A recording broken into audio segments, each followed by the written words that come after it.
I'm Tracy Carver, 31 years old, and I work as a real estate developer in Austin, Texas.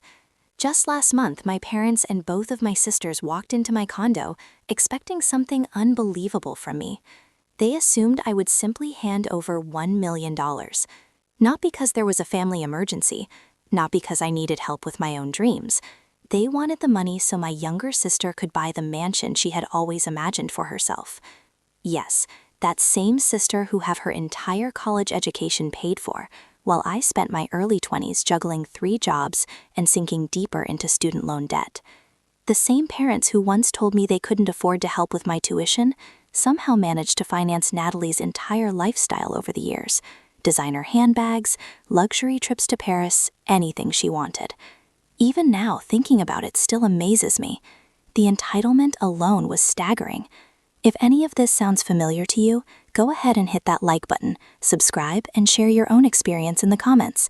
I'm genuinely curious how others handled family pressure like this. Now let's get into how everything unfolded.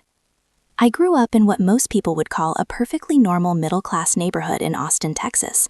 From the outside, our family looked like we had it all together. We lived in a comfortable house, had 2 cars parked neatly in my driveway, and my parents often hosted friendly weekend barbecues with the neighbors. Everything looked pleasant and balanced from the outside looking in. But inside our home, there was always an invisible line separating me from my younger sister, Natalie. My parents, Roger Carver and Vicky Carver, both held stable jobs. My father managed an auto dealership, and my mother worked as an accountant. We weren't wealthy by any means, but we never struggled to keep food on the table. Still, even in my earliest childhood memories, there was a clear difference in how Natalie and I were treated.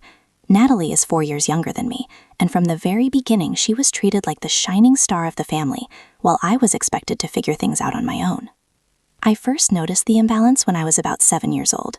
Around that time I became fascinated with drawing house layouts. I would sit for hours sketching tiny dream homes on graph paper, imagining different floor plans and window placements.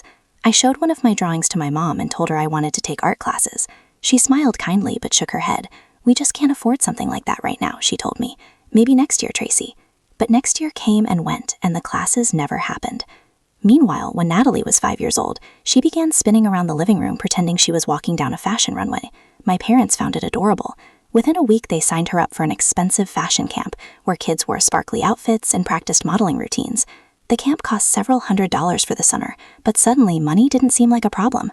I didn't resent Natalie for having fun. She was just a kid like me.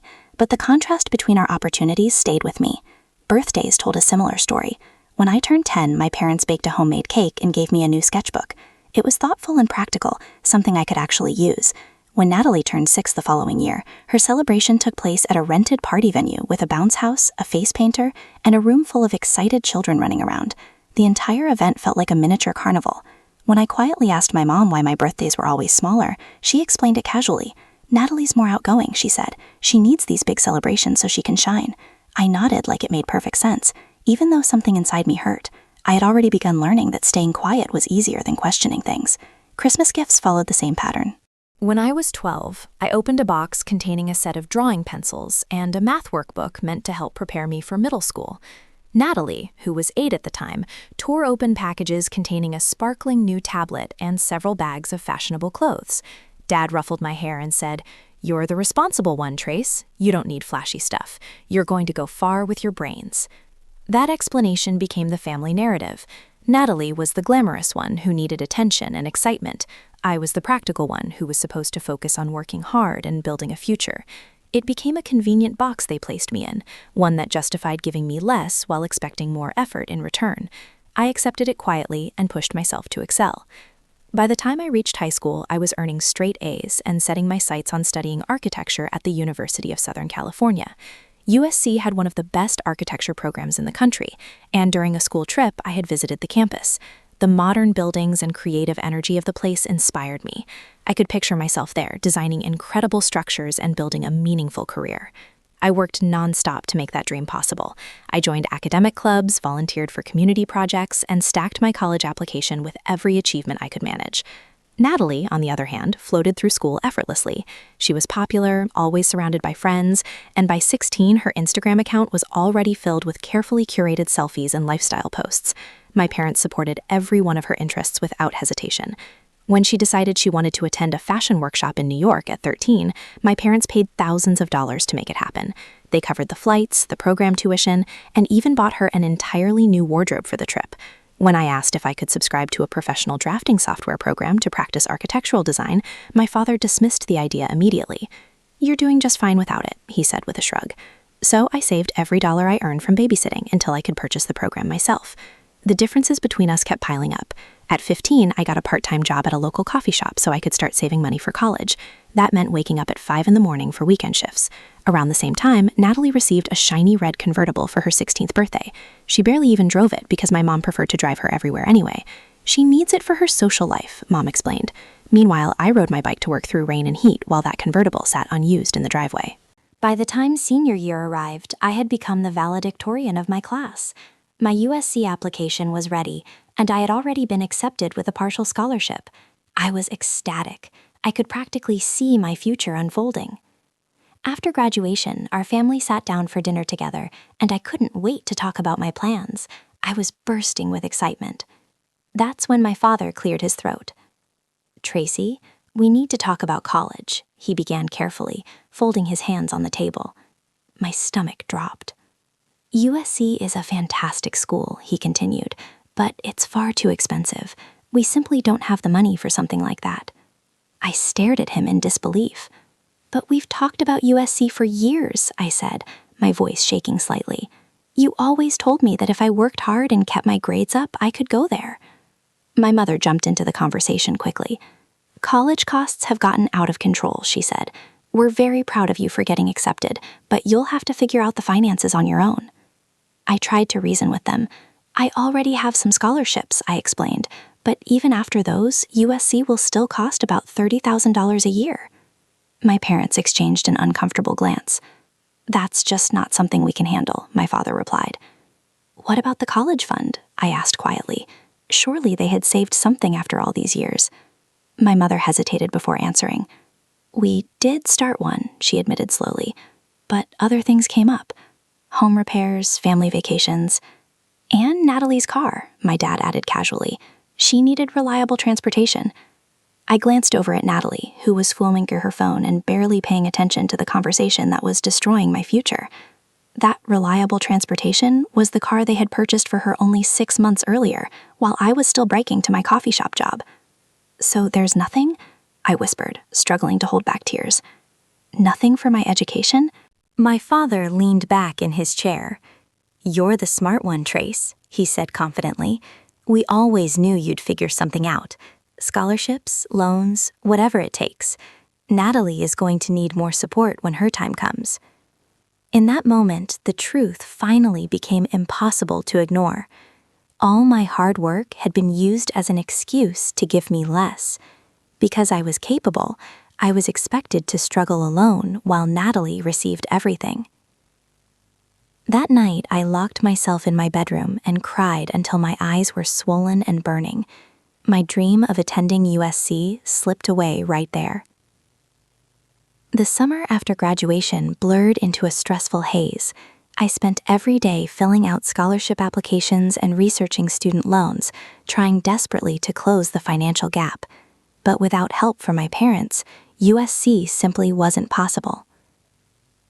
Eventually, I swallowed my pride and enrolled at the University of Texas at Austin. Their architecture program was solid, and they offered me a partial scholarship. It wasn't the dream I had envisioned, but it was the only path available to me. I told myself that if I couldn't follow the original plan, I would still succeed on my own terms. Starting at the University of Texas at Austin wasn't the future I had imagined, but I forced myself to embrace it. Even with the scholarship covering half of my tuition, I still faced about $20,000 in expenses each year. My parents, Roger Carver and Vicky Carver, didn't offer to help with any of it. Not a single dollar, not even words of encouragement. "You're smart, Trace," my dad said, as if that solved everything. "You'll figure it out." So I did, but it came at a cost I never expected. While my sister, Natalie, floated through her teenage years, I dove into a grueling routine that shaped who I am and hardened me in ways I didn't see coming. That first semester, I built a schedule that left no room for error. I worked opening shifts at a campus bookstore from 5 to 9 in the morning, attended architecture classes from 10 to 2, then waitressed at a downtown diner from 4 until midnight. Between shifts, I squeezed in study sessions at the library, surviving on black coffee and leftover fries from the diner. My dorm room, shared with 2 other girls, was more a crash pad than a home. I'd stumble in past 1, study until 3, and wake up 2 hours later to do it again. My first semester GPA was 3.6, solid, but lower than my high school perfect 4.0. It scared me. My scholarship required a 3.5 minimum, and I was cutting it close. I was exhausted, always. Dark circles carved permanent shadows under my eyes, and I dropped 10 pounds I couldn't spare. Friends, I barely had time to make them. Dating, forget it. Meanwhile, Natalie's Instagram told a different story. At 17, she was prepping for college, posting about spring break trips to Miami and shopping sprees at high-end boutiques. My parents covered her private school tuition, gave her a monthly allowance, and even paid for a professional photographer for her senior portraits. "College is so stressful," she texted me once, complaining about choosing a sorority. I read it during a 10-minute break at the diner, my apron stained with ketchup, and felt a knot tighten in my chest. Stressful? Try. Working 60 hours a week while passing calculus? Coming home for holidays was torture. My first Thanksgiving break, I dragged myself back to Austin, hoping for a warm welcome. Instead, Mom and Dad fawned over Natalie's stories about her prom dress and college applications. When I mentioned my jobs, Mom frowned. "2 jobs, Tracy. Isn't that hurting your grades?" I gritted my teeth. "My GPA is 3.6, I said. "That's fine," she replied. "But don't you need higher for your scholarship?" No acknowledgement of my effort. Just worry I'd lose the aid that kept me from asking them for money. That Christmas, Natalie got a designer handbag and a trip to Paris with her friends. I got a gift card to the bookstore. Useful, but it screamed afterthought. I stopped going home after that, citing work or exams. Truth was, I couldn't stomach the comparison anymore. My saving grace was Monica Platt, my dorm mate who became my best friend. Monica, a PR major, saw how I was struggling and left snacks on my desk when I got back late. Her family, both teachers, welcomed me for breaks in Houston. Over their Thanksgiving table, they asked about my designs, my goals, treating me like I mattered. "You're killing it, Tracy," Monica's dad said, and I nearly cried. Those words meant more than he knew. Monica became the sister I wished Natalie was, cheering me on without expecting anything in return. By sophomore year, I adjusted to the grind. I swapped the bookstore job for a paid internship at a small architecture firm, which let me work remotely sometimes. It eased the pressure slightly, and my GPA climbed to 3.8. I still waitressed, but cut back to 3 shifts a week. I was surviving, not thriving, but I was getting closer to my degree. Natalie, meanwhile, started at Baylor University, a private school known for its social scene.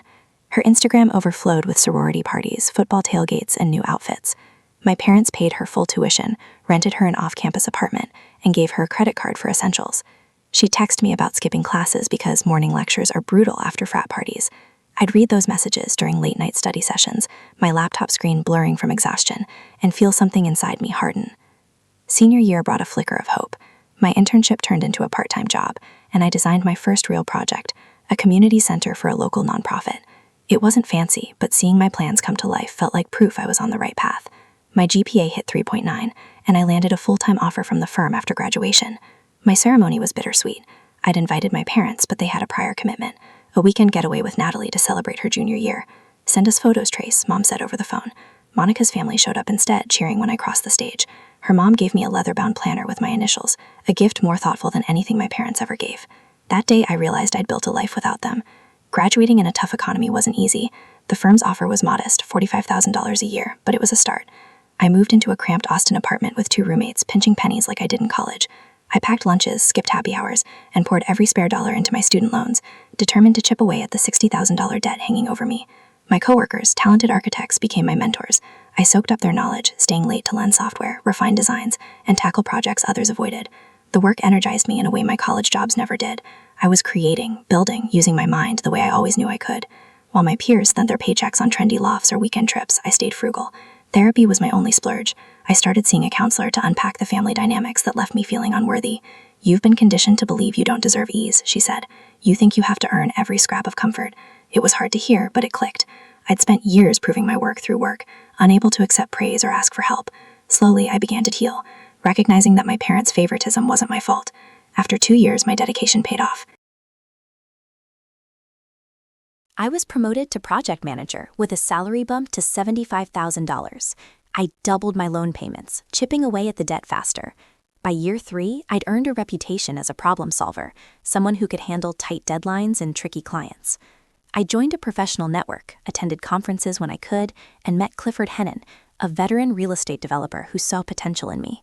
"You've got grit," Clifford said over coffee at a conference. "But who are you working so hard to impress?" His questions stuck with me. Was I still trying to prove something to parents who barely noticed? At 28, I took a leap and started my own small real estate firm, focusing on sustainable housing. It was terrifying. Long hours, endless paperwork, and a $50,000 business loan to cover startup costs. But it paid off. By 30, I'd paid off my student loans, bought a modest condo, and saved a nest egg of $250,000. I'd done it, built a career, a home, a life without my family's help. I texted my parents a photo of my condo keys. "Just bought my place," I wrote. Mom sent a heart emoji. Dad replied, "Nice work, kid." Natalie didn't respond. I wasn't surprised. Our contact had dwindled to holiday texts and forced birthday calls. They knew where I worked, where I lived, but nothing about my struggles or triumphs. It was easier that way, keeping them at arm's length to shield myself from their indifference. I thought I'd left the past behind until they showed up at my door. The doorbell rang while I was reviewing blueprints for a new project. I almost ignored it, but something nudged me to answer. Standing in my hallway were Mom, Dad, and Natalie, all wearing uneasy smiles. "Surprise," Mom said, arms open for a hug. I stiffened, but let her pull me in. "We were nearby and wanted to see your place." Nearby? They lived 3 hours away in San Antonio. Nobody drives that far for a casual visit. I stepped aside, letting them in. Their eyes scanned my condo. Hardwood floors, modern furniture I'd picked out carefully, a wall of bookshelves holding architecture texts and novels. It wasn't flashy, but it was mine. "This is nice," Dad said, his tone surprise, like he'd expected less. "You've done well, Tracy." Natalie wandered around, picking up a vase, setting it down, barely hiding her boredom. She looked different, polished, with a designer jacket and manicured nails, more put together than the last time I saw her 2 years ago. "Hungry?" I asked, falling back on hospitality to mask the awkwardness. "I can order something." We ended up around my dining table with takeout pizza. The conversation stuck on safe topics: traffic, Austin's growth, the weather. Natalie scrolls her phone, barely touching her slice. Halfway through, Dad cleared his throat, a signal I knew too well from childhood. "We need to have a family meeting," he said, leaning forward. My stomach twisted. Family meetings in our house were never discussions. They were announcements. "It's about Natalie," Mom added, glancing at her. Natalie sat up suddenly, attentive, a diamond ring glinting on her left hand. "Gavin proposed," she said, thrusting her hand across the table. "We're getting married next year." "Gavin?" I asked, realizing how disconnected I was from her life. "Gavin Dempsey," Mom filled in, her voice warm with pride. "A financial analyst from a good family. They've been together a year." I nodded, forcing a smile. "Congrats," I said, meaning it despite our distance. Natalie beamed, pulling out her phone to show me an Instagram board labeled Dream Home. Photos of sprawling mansions filled the screen: marble floors, infinity pools, chandeliers. "We're buying a place together," she gushed. "It's going to be epic, perfect for hosting, building our brand. Gavin's family knows all the right people." I listened, puzzled. Why were they telling me this? We hadn't been close in years, and I doubted I'd even get an invite to their wedding. The talk shifted to the mansion, a 5-bedroom estate outside Austin, listed at $1.5 million. "It's an investment," Natalie said, tossing her hair. "The location's hot, and it'll only appreciate." Dad nodded. "That's where we need to talk, Tracy." My guard went up. "The thing is," Mom said, her voice soft but calculated, "there's been a financial snag." "Snag?" I repeated, my pizza turning to cardboard in my mouth. Dad leaned in. Gavin's parents were supposed to chip in for the house, but they backed out, said it's too extravagant for a starter home. "We've already put down a non-refundable deposit, $50,000, based on their commitment." Natalie jumped in, her voice sharp. "They're being ridiculous. $1 million home is standard for our circle. Anything less is embarrassing." I stayed silent, pieces clicking together. "So," Dad continued, "we're hoping you can help with the cost." I blinked, sure I'd misheard. "Help?" How Mom smiled, like it was obvious. "We know your business is doing well. We're asking you to contribute to the house. About $1 million. The number hit like a freight train. $1 million for a mansion Natalie and Gavin wanted to build their brand? I set my plate down, my hands steady, despite the anger bubbling inside. "Let me get this straight," I said, my voice calm but cold. "You want me to give you $1 million for Natalie's house?" "It's not just a house," Natalie snapped. "It's our future, our status. The connections we'll make there are priceless." Mom nodded. "You don't have a family to support, Tracy. You've always been good with money." Dad added, "This is about family, Trace. Natalie would do the same for you." I nearly laughed. "Would she? When I needed help for college," I said, my voice rising, "something that would have changed my life, you said you had nothing. Now you want $1 million for a mansion?" "That was different," Mom said, waving it off. "You had scholarships. You were fine." I stared at her. "Fine? I worked 3 jobs, Mom. I was so tired I nearly flunked out. I lived on diner scraps while you paid for Natalie's apartment, her clothes, her trips to Paris." Natalie rolled her eyes. "God, Tracy, that was years ago. Let it go. You're still holding a grudge?" "A grudge?" I repeated, incredulous. "I'm still paying off $60,000 in loans while you got a free ride through college, and now you want $1 million from me?" "You owe me," Natalie said, her voice hard. "You've been distant forever, acting like you're better than us. This is your chance to show your family." That broke me. Years of buried hurt surged up. "I owe you nothing," I said, standing. "You've been handed everything while I fought for scraps. Now that I've built something, you want to take it? No way." Dad's face darkened. "Family helps family, Tracy. That's how it works." "Since when?" I shot back. "When have you helped me? You didn't come to my graduation. You barely know what I do. This is the first time you've seen my home, and you're here asking for $1 million? The room went quiet. Mom's eyes glistened, but she said nothing. Natalie grabbed her purse, glaring. "I knew you'd be selfish," she spat. "You're so proud of your perfect life, all alone because you're so special." Dad stood. "If this is how you feel, maybe we don't need to stay in touch." I didn't flinch. "That's your call," I said, my voice steady. "But I'm not being blackmailed, financially or emotionally." They left without another word, the door closing with a thud that echoed through my condo. I stood there, shaking, feeling both free and shattered. For the first time, I'd stood up to them, but the cost was a chasm I wasn't sure could be bridged. The fallout came fast. Natalie posted a vague Instagram story the next day. "Some people call themselves family, but vanish when you need them." It got hundreds of likes, her followers piling on with comments like, "Stay strong, girl, and you deserve better." I didn't respond, but the sting lingered. Then the family pressure kicked in. My Aunt Glenda Stovall called first. "Tracy, what's this about you refusing to help Natalie?" she asked. "Your mom's heartbroken." I kept my voice even. "It's private, Aunt Glenda." She pressed on. "Family pitches in. When my son got married, everyone helped." "Did anyone pitch in $1 million?" I asked. She paused. "Well, no, but Natalie deserves her dream." Similar calls followed. Cousins, uncles, all echoing the same script. I was selfish. Family comes first. The worst came a week later. I overheard a client mention a rumor that my firm was unstable, sparked by a competitor who'd caught wind of the family drama online. My heart sank. Natalie's posts weren't just personal. They were threatening my career. Then I got a text from Mom. "We had to borrow money to keep the deposit. Things are tight now." I stared at the screen, realizing they'd taken out a loan, likely high interest, to chase Natalie's mansion. As family drama exploded, my career started to shake. I confided in Monica, my best friend, over coffee at a quiet Austin cafe. "They're acting like I owe them my entire life," I said, my voice cracking. Monica's eyes flashed with anger. "They didn't lift a finger for you in college, and now they want $1 million for a mansion? That's insane. And dragging your name online? Toxic." She urged me to fight back, maybe post my side of the story, but I shook my head. "That's Natalie's game, not mine," I said. "I just want this to stop." Monica squeezed my hand. "You've got to set boundaries, Tracy. They'll keep taking until you do." Her words echoed what my therapist had been saying for years. Saying no wasn't selfish. It was survival. The pressure didn't let up. Mom sent a group text to our extended family claiming the mansion deal was collapsing because I refused to help, despite my lucrative career. Cousins I hadn't spoken to in years messaged me, calling me cold, ungrateful. I was drowning in their accusations. questioning if I'd been too harsh. Then a text from an unknown number broke through the noise. "This is Gavin Dempsey, Natalie's fiancé. Can we talk? Just us." I hesitated.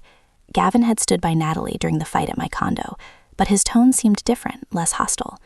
Curiosity won out, and I agreed to meet at a downtown coffee shop. Gavin showed up in a crisp suit, looking uneasy. After small talk, he got to the point. "Natalie is devastated about the house," he said, stirring his latte. "Your parents are talking about taking out another loan to cover it." I frowned. "Another loan? They already borrowed for the deposit." He nodded, his jaw tight. "Yeah, a high-interest $150,000. They're in deep, Tracy. I didn't know until recently." My stomach churned. High-interest loans could spiral fast, especially with Dad's modest pension and Mom's accounting job. "Why are you telling me this?" I asked. Gavin leaned forward, lowering his voice. "There's more. Natalie has credit card debt, $75,000. She says it's normal, but I only found out last week. I thought you should know what's going on." I sat back, stunned. Natalie's lavish life, designer bags, Paris trips, had been built on debt, not just my parents' handouts. "She never told me any of this," Gavin added. "She said, 'You're jealous. That's why you won't help.'" I shook my head. "Jealous? I worked 3 jobs through college while she got everything. I'm not jealous. I'm done being used." Gavin's face softened. "I'm starting to see that. I don't know how to fix this." I left the meeting conflicted. Gavin's honesty shifted something in me, but it didn't erase Natalie's betrayal or my parents' manipulation. Back at my condo, I called Clifford Hennon, my mentor, for advice. "They're trying to guilt you into saving them," Clifford said bluntly, "but you didn't cause their mess. Protect what you've built, Tracy." His words grounded me, but the thought of my parents losing everything gnawed at my conscience. I couldn't shake the image of them drowning in debt for Natalie's dream. The breaking point came when my cousin Corey Stovall, a lawyer in Houston, reached out. "Tracy, this family's falling apart," he said over the phone. "I'm neutral here. Let's get everyone together and talk. No yelling, just facts." I was skeptical, but agreed. Corey set up a meeting at a neutral spot, a private room at a San Antonio restaurant, halfway between Austin and their home. I drove down, nerves frayed, unsure what to expect. Mom, Dad, Natalie, and Gavin were already there when I arrived, the air thick with tension. Corey moderated, laying ground rules. No interruptions, no accusations. Dad spoke first, his voice heavy. "We're in trouble, Tracy. The loan's eating us alive. $10,000 a month in interest alone. We might lose the house." Mom's eyes were red. "We just wanted Natalie to have her dream." I took a deep breath, steadying myself. "I get that," I said, "but why is her dream my responsibility? You never supported mine. I begged for help with college, $30,000 a year, and you said no. Now you want $1 million from me?" Natalie cut in, her voice sharp. "You're obsessed with the past, Tracy. I'm trying to build a future." I turned to her, my anger flaring. "A future on debt? Gavin told me about your $75,000 credit card bill. You're not building, you're sinking, and you're dragging Mom and Dad with you." Natalie's face paled, her eyes darting to Gavin, who looked away. Mom gasped. "Is that true, Natalie?" Natalie stammered. "It's under control." Corey raised a hand. "Let's stick to facts. Tracy, what do you want?" I paused, Monica's words echoing in my mind. "Boundaries. I won't pay $1 million, I said, my voice firm. "I can offer $20,000 to help with the loan interest, but only if you meet with a financial advisor to fix this mess." And the pressure stops. No more texts, no more posts. Dad's face hardened. "That's not enough, Trace." Mom shook her head. "It's insulting." Natalie stood, grabbing her bag. "I knew you'd let us down." Gavin stayed silent, his eyes on the table. The meeting ended with no resolution, and my offer rejected. Driving back to Austin, I felt hollow but resolute. I'd stood my ground, but the cost was clear. My family might never see me as more than a resource. Back home, I sat at my desk, staring at a blank page. My therapist had suggested writing a letter to process my feelings, not to send, but to clarify my truth. I poured everything into it. The hurt of being overlooked, the anger at being used, the boundaries I needed to move forward. It took hours, my pen shaking, as I detailed years of unfair treatment, from childhood gifts to college rejections. I acknowledged my silence, how I'd let their narrative define me for too long. Writing it felt like shedding a weight I'd carried for decades. I folded the letter, unsure if I'd sent it. For now, it was enough to have said it, even if only to myself. My project at work was still shaky, the client wavering under the rumors. I threw myself into damage control, meeting with partners, reassuring them of my firm's strength. The letter sat in my drawer, a quiet anchor as I fought to save my career. The letter set me free, but the story wasn't over. The sustainable housing project was back on track after weeks of reassuring clients, but the family drama left scars I couldn't ignore. I'd set boundaries, refused to pay $1 million for Natalie's dream mansion, but the cost of fractured family still stung. Yet something was shifting, and the story wasn't over yet. A week after the meeting, I got a call from Mom. Her voice was subdued, not the usual guilt trip tone. "Tracy, we've been thinking about what you said," she began. "We didn't realize how much we leaned on you, or how little we gave you growing up." I stayed silent, wary. Dad got on the line. "We thought we were doing right by both of you," he said, "but we see now we favored Natalie. We're sorry, Trace." The apology was clumsy, not the full reckoning I'd hoped for, but it was a crack in their armor. I didn't trust it completely, but I felt a flicker of relief. "Thanks for saying that," I replied, "but I need more than words. I need respect, real boundaries." They agreed to try, though I knew change wouldn't come overnight. Natalie's response came later, unexpected. I was at my favorite Austin coffee shop sketching ideas for a new project when she slid into the chair across from me. She looked less polished than usual. No makeup, hair in a messy bun, almost vulnerable. "I didn't call first," she said, fidgeting with her cup. "Figured you might say no." I closed my sketchbook, bracing myself. "What do you want, Natalie?" She took a deep breath. "I owe you an apology. Gavin told me what you said about college, about how Mom and Dad treated you. I didn't see it before. I was too caught up in my own world." I studied her, skeptical. "You called me selfish for not giving you $1 million. I said you posted it online for everyone to see." She winced. "I know. I was angry and wrong. After the meeting, I started noticing how Mom and Dad always bail me out. They never let me figure things out, and it's messed me up. I'm $75,000 in debt, Tracy. I didn't even realize how bad it was." Her voice cracked, and for the first time I saw not the golden child, but someone lost. "I'm sorry for everything. The mansion, the posts, taking their side all these years. You didn't deserve it." Her apology wasn't perfect, but it was raw, sincere. Something in me softened, though I kept my guard up. "Thanks," I said. "That means something. But apologies don't fix everything." She nodded, twisting her napkin. "I know. How did you do it? Build all this, your firm, your life, without help?" I paused, surprised. Instead of handing her money, I offered something better, knowledge. We talked for an hour about budgeting, paying down debt, using credit wisely. I recommended apps and books that helped me claw out of my $60,000 student loans. "This stuff's basic," I said, "but nobody teaches it." She scribbled notes, her eyes focused. "Can we do this again?" she asked as she stood to leave. I could use a sister. I hesitated, then nodded. "Maybe. Let's see how it goes." The conversation didn't erase decades of resentment, but it was a start, a fragile bridge between us. My parents stopped asking for money, and their calls became lighter, focused on small talk rather than demands. It wasn't the close family I'd once craved, but it was honest, and that was enough for now. Natalie moved forward too, taking a job as a social media manager to tackle her debt. Gavin stuck by her, though their mansion dreams were shelved for a modest townhouse. The shift felt surreal, like watching a script I'd known my whole life rewrite itself. I turned my focus inward, investing in myself in ways I'd always postponed. With the savings I'd protected, I enrolled in an international real estate management course, a 6-month program with online modules and a trip to London. It was a chance to grow my firm globally, something I'd dreamed of but never dared. Monica Platt cheered me on, calling it the ultimate power move. Clifford Hennon, my mentor, nodded approvingly. "This is for you, Tracy," he said, "not to prove anything to anyone else." He was right. For the first time, I was choosing myself without guilt. I also started a small scholarship fund for architecture students at the University of Texas. It wasn't much, just $5,000 a year to cover books or fees for one student, but it felt like closing a circle. I'd been that kid, scraping by, dreaming big. Maybe this could ease someone else's path.